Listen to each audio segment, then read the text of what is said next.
بسم اللہ الرحمن الرحیم۔ السلام علیکم تمام سننے والوں کو خوش آمدید میرے اور آپ کے اپنے چینل سچی آپ بیتی پر۔ تو بڑھتے ہیں جی آج کی سچی آپ بیتی کی طرف۔ اس سے پہلے آپ تمام دوستوں کا شکریہ ہمارے چینل کو پسند کرنے کا، اور جو دوست ابھی چینل پر نئے آئے ہیں ان سب کو ویلکم کیا جاتا ہے۔ آج کی سچی آپ بیتی ہمیں بھیجی ہے راولپنڈی سے معاذ نے۔ سنتے ہیں معاذ کی سچی آپ بیتی۔ معاذ بتاتے ہیں کہ یہ واقعہ ان کے خالہ زاد بھائی کے ساتھ پیش آیا 12 ربیع الاول سے ایک دن پہلے۔ ان کے کزن کال سینٹر میں جاب کرتے ہیں اور وہ اپنی جاب سے واپس آ رہے تھے۔ کیونکہ تمام گلی محلوں کو بہت خوبصورتی سے سجایا جاتا ہے، تو لوگ جو ہیں وہ نکل کر وہاں کی خوبصورتی کو انجوائے کرتے ہیں، دیکھتے ہیں۔ کافی رش ہوتا ہے، جگہ جگہ لائٹنگ کی جاتی ہے، سٹال لگائے جاتے ہیں اور ایک دلہن کی طرح پورے شہر کو جو ہے سجایا جاتا ہے۔ یہ جو تھے رات کے تقریباً 3:30-4 بجے اپنی جاب سے واپس آ رہے تھے۔ انہوں نے خیال کیا کہ راستے جو ہے سارے بلاک ہوں گے، کیونکہ اتنا رش ہوگا تو بہتر ہے کہ میں دوسری سائڈ سے جاتا ہوں۔ ان کا گھر جو ہے وہ افشاں کالونی کی طرف ہے۔ انہوں نے کہا اس راستے سے بہتر ہے کہ میں جو ہے ریلوے ٹریک کا راستہ وہاں سے میں گھر کی طرف جاتا ہوں۔ وہ یہی خیال کر کے انہوں نے اپنی بائک کو اس طرف موڑا کہ یہ سناٹا ہے اور میں آرام سے جلدی گھر پہنچ جاؤں گا۔ یہ جو ہے اپنی صحیح رفتار سے اپنی بائک بھگاتے ہوئے گھر کی طرف جا رہے تھے۔ کافی سناٹے والی وہ جگہ تھی جو روڈ انہوں نے منتخب کیا تھا گھر پہنچنے کے لیے، تو یہ بہت زیادہ سناٹا تھا، اندھیرا تھا اور وہاں سے ریلوے ٹریک جو ہے گزر رہا ہے۔ ابھی تھوڑے آگے گئے تھے کہ انہیں ایک لڑکی نظر آئی جس نے کہ کالا دوپٹہ، کالی قمیض اور سفید کلر کا اس نے لہنگا یا غرارہ پہنا ہوا تھا اور انتہائی حسین لڑکی تھی۔ اس نے جب اس کو دیکھا تو اس کو خیال آیا کہ شاید یہ وہی لڑکی ہوگی جو اپنے گھر والوں کے ساتھ لائٹنگ دیکھنے نکلی ہوگی، باہر کا نظارہ کرنے یا جو سجایا ہوا ہے وہ دیکھنے نکلی ہوگی۔ یہ خیال کرتے ہوئے وہ ایک چٹی سی نگاہ اس نے اس کے اوپر ڈالی اور آگے بڑھ گیا۔ یہ سوچنے لگا کہ شاید اپنے گھر والوں سے یہ بچھڑ گئی ہے یا کہ ان کے پیچھے جا رہی ہے۔ یہ خیال ذہن میں سوچتے ہوئے وہ اپنے جو سفر ہے، اپنی جو منزل اس طرف جا رہا تھا۔ وہاں سے تھوڑا اور آگے گیا تو پھر اسے ایک اور لڑکی نظر آئی۔ اس نے بھی سیم وہی لباس پہنا ہوا تھا۔ جب اس نے اس کے چہرے کی طرف دیکھا تو وہ سیم شکل وہی تھی۔ اس نے خیال کیا کہ شاید دو بہنیں ہوں گی، اور یہی سوچتا ہوا وہ وہاں سے آگے نکل گیا۔ آگے اور اندھیرا تھا، لائٹنگ نہیں تھی وہاں پر، تو یہ اپنے خیال میں اپنے دھن میں سفر کر رہا تھا کہ اچانک اس کو اپنے برابر سے ہلکے سے ہنسنے کی آواز آئی۔ جب اس نے اپنی گردن موڑی تو اس نے کیا دیکھا کہ وہی لڑکی اس کے ساتھ ساتھ سفر کر رہی ہے، یعنی کہ وہ بائک پہ تھا اور وہ اس کے ساتھ اڑ رہی ہے۔ جب اس نے اس کے پاؤں کی طرف دیکھا تو اس کے پاؤں زمین سے 2 سے 3 فٹ اونچے تھے اور وہ ہوا میں تھی لڑکی، اور اسی کی طرف دیکھ کر وہ مسکرا رہی تھی یا بہت ہلکی سی آواز میں ہنس رہی تھی۔ اس کا یہ دیکھنا تھا کہ اس کو خوف آیا کہ یہ لڑکی ہوا میں کیسے اڑ رہی ہے۔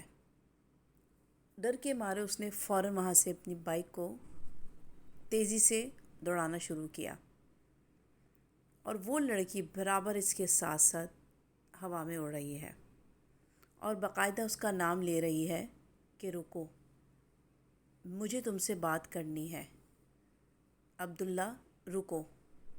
اور اس کو خوف کے مارے اس کی جو ہے وہ کہتا ہے کہ میری جان نکلی ہے، میں نے اتنی رفتار سے اپنی بائک بھگائی ہے مین مارکیٹ ہے وہاں پر، قاسم مارکیٹ، وہاں پر آ کے اس نے 2-3 لڑکوں کو دیکھا کہ وہ کھڑے ہوئے ہیں۔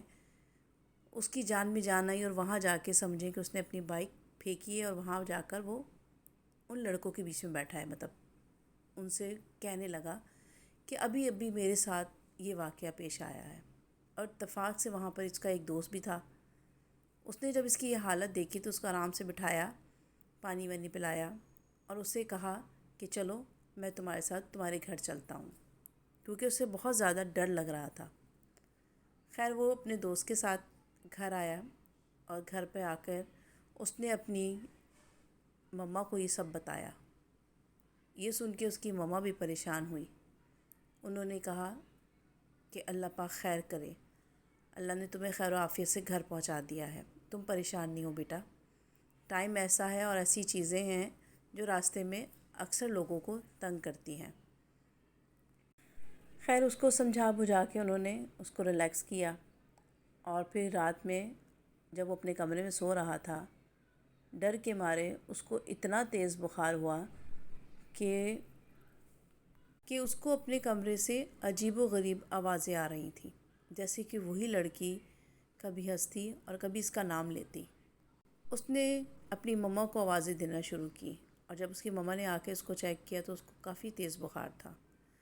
پھر وہ ساری رات اس کے ساتھ ہی بیٹھی رہیں۔ وہ بتاتا ہے کہ مجھے کمرے میں بار بار اس لڑکی کی آواز آ رہی تھی۔ وہ اپنی مما سے کہتا، اس کی مما نے کہا کہ تم ڈر چکے ہو، اس وجہ سے تمہیں ایسا محسوس ہو رہا ہے، اللہ کا نام لو، کوئی بھی نہیں ہے کمرے میں، تم فکر نہیں کرو، میں تمہارے ساتھ ہوں۔ خیر اس کو جو تھا انہوں نے ریلیکس کیا اور وہ سو گیا۔ اگلے دن ڈر کے مارے کچھ بخار کی وجہ سے وہ اپنے جاب پہ نہیں جا سکا۔ وہ کہتا ہے کہ اسی رات جب آگے والی رات کو میں اپنے کمرے میں سو رہا تھا، آدھی رات کو میری آنکھ کھلی، جو اس کے بیڈ کے برابر میں ایک چیئر رکھی ہوئی ہے۔ جب اس کی آنکھ کھلی تو وہ کیا دیکھتا ہے کہ اس چیئر کے اوپر وہی لڑکی اسی لباس میں اس کے سامنے بیٹھی ہے۔ اس کو دیکھ کے اس نے چیخنا چلانا شروع کیا اور اپنی مما کو بلانے لگا۔ جب اس کی مما کمرے میں آئیں تو انہوں نے کہا کیا ہوا؟ تو اس نے بتایا کہ ابھی وہی لڑکی کمرے میں موجود تھی اور یہاں سامنے چیئر پر بیٹھی تھی۔ اس کی مما نے اس کے اوپر آیت الکرسی پڑھی، اس پہ دم کیا، اسے کہا کہ تم ڈرے ہوئے ہو، کوئی بھی نہیں ہے کمرے میں۔ خیر 2 دن وہ بڑی مشکلوں سے مطلب کہ اپنے آپ کو اس نے ریلیکس کیا، ٹھیک کیا اپنے آپ کو، مگر اس نے اس لڑکی کو اپنے کمرے میں دیکھا تھا۔ وہ بار بار کہتا ہے کہ میں نے اس لڑکی کو اپنے روم میں دیکھا تھا۔ خیر وہ اپنی مما سے اس بارے میں شکایت کرتا رہا، تو اس کی مما نے اس کی تسلی کے لیے اس کو جو ہے دم کیا ہوا پانی پلایا اور اس کو کہا کہ اپنے آپ کو صاف ستھرا رکھو، اور اس کو ایک تعویذ اس کے گلے میں ڈال دیا، کیونکہ وہ بچہ بہت زیادہ ماشاءاللہ خوبصورت ہے، ہائٹ وائٹ بھی اس کی اچھی ہے۔ اس کی خوبصورتی کی وجہ سے وہ جو بھی چیز تھی اس کو پریشان کر رہی تھی۔ خیر 2 سے 3 دن کے بعد وہ اپنے آفس گیا، اور جب وہ آفس سے رات میں وہ آ رہا تھا، ٹائم کافی ہو چکا تھا، تو جب وہ اپنے گھر کے روڈ پہ آیا تو اس کو وہی لڑکی اپنے پیچھے سیٹ پہ بیٹھی ہوئی نظر آئی اور اس سے کہنے لگی کہ کب تک مجھ سے بچو گے، میں تمہیں بتاتی ہوں۔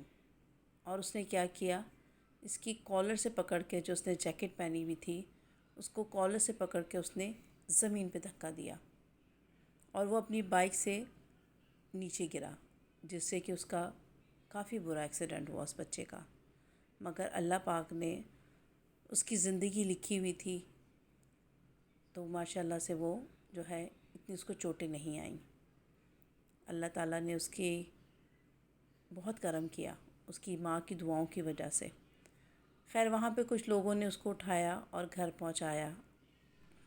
اس نے اپنے پیچھے اسی لڑکی کو بیٹھے ہوئے دیکھا۔ خوف کے مارے اس نے بائک کو بھگانا شروع کیا، تو اچانک ہی اس کو ایسا لگا کہ جیسے کسی نے اٹھا کر اس کو زمین پہ پٹکا ہو۔ اور اس کا بہت برا ایکسیڈنٹ ہوا۔ کافی لوگ وہاں پر موجود تھے، انہوں نے اس بچے کو اٹھا کے ہاسپٹل پہنچایا، مگر بار بار اس کو اس لڑکی کی آواز آ رہی تھی کہ میں تمہیں مزہ چکھاتی ہوں۔ اس کو بار بار وہی لڑکی جو ہے اپنے آس پاس دکھائی دے رہی تھی۔ جب اس کے گھر والوں کو پتہ چلا، ہاسپٹل آئے، اور وہ بار بار اپنی امی سے یہی کہنے لگا کہ اس نے مجھے دھکا دیا ہے اور وہ جو ہے مجھے مارنا چاہتی ہے۔ اس نے اپنی ماں کو تمام واقعہ بتایا۔ خیر جب وہ گھر آیا، اس کی ماں نے اس کا جو ہے اچھی طرح سے ایک مولوی صاحب سے علاج کروایا، تو پتہ چلا کہ یہ جس راستے سے اپنے آفس سے گھر آتا تھا، تو وہاں پہ وہ جو چیز تھی اس کے اوپر حاوی ہو گئی تھی۔ خیر علاج کے بعد الحمدللہ اب وہ بچہ ٹھیک ہے۔ تو یہ تھی جی ماس کی سچی آپ بیتی۔ امید کرتی ہوں آپ کو پسند آئی ہوگی۔ اس ویڈیو کو لائک اور شیئر ضرور کیجیے گا۔ چینل کو سبسکرائب کرنا بالکل مت بھولیے گا۔ اپنا بہت سارا خیال رکھیے گا۔ اللہ حافظ، فی امان اللہ۔